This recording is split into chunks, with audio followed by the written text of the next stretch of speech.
Hi guys, Rob Flux here from Property Developer Network.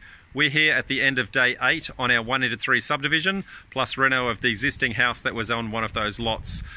One of the things to consider when doing a subdivision is that the existing services, and in particular things like downpipes into stormwater, may be crossing the 3 lots that you already have in existence, and that was the case in this particular instance here on this property. I'm just going to duck down and see if we can see here. What you can see there is some broken clay pipes, what they call earthenware. So whether the services were connected across the 3 lots or not, in this particular instance, those clay pipes have been broken for quite some time, and so the potential for this to back up and flood is quite significant. But when we look at where those pipes were going, they were actually going directly across the 3 lots and across the building pad of what would be any future construction site.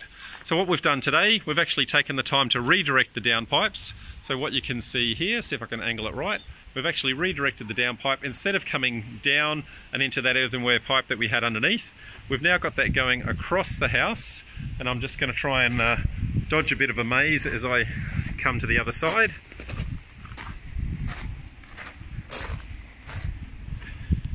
Got a bit of a junction here where it connects up to the existing downpipe, and instead what it's now gone into here behind us, what you can see, just a little bit of a chimney stack there. That's the top of what we've built as a rubble pit. So the rubble pit allows any excess water to actually collect in there and soak slowly into the ground, as opposed to cutting across the 3 lots. Now it can still cut across the 3 lots, but it's going to go across that now in a lot slower fashion, rather than just being in a torrent of water like it was through those old broken earthenware pipes. Now, rubble pits are one of those things where it depends on the technicalities of the site as to whether you are or aren't allowed to do that.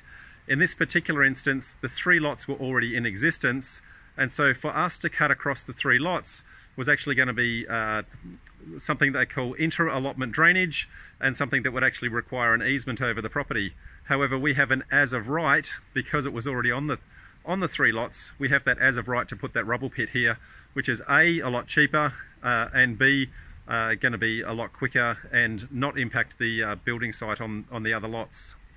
So that said, that has actually been constructed. I've got a couple of photos that I'll stick in the links below so you can see that rubble pit actually under construction.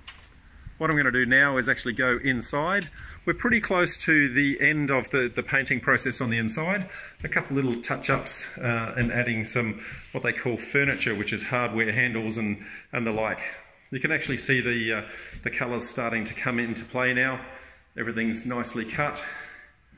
All the new electricals that we've actually installed, so lights in this particular instance, the fan and the air conditioner, all of those have now been uncovered from the painting process, and actually can see that they're starting to I guess pop now, and the property looks a lot fresher.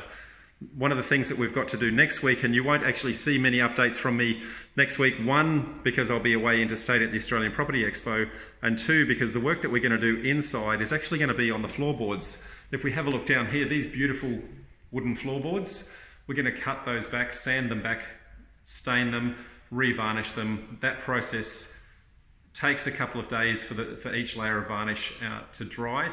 So effectively this site's going to be out of bounds for the next week. What they will instead do is all the painters are going to move outside, and when they move outside they're going to I guess start painting the outside, as obvious as that sounds. So when I return from Sydney, what we're going to see here is a dramatic change to the property, both inside and out. Some of the other things that we've actually had happen today, our bathroom has gone under a little bit of a makeover. Not a massive one at this point. What we've done, we actually replaced the vanity the other day. So you can see a brand new vanity. And the new vanity didn't fit flush with the old tiles. So what we've done is we've used some feature tiles along here to plug that gap as to where those tiles actually were. We also had some chipped tiles, and we found some, whilst they're non-matching in colour, they actually match from a texture and size perspective. So what we're going to do is use some tile paint over everything. That way we avoided retiling the entire bathroom and also re-waterproofing the entire bathroom. So painters have got really tomorrow and Friday in order to redo this. before the floorboards actually get done. So that's the update at the end of day 8. Hope you're enjoying the process, and look forward to giving you the next catch up in the next day or so. Thanks guys, bye for now.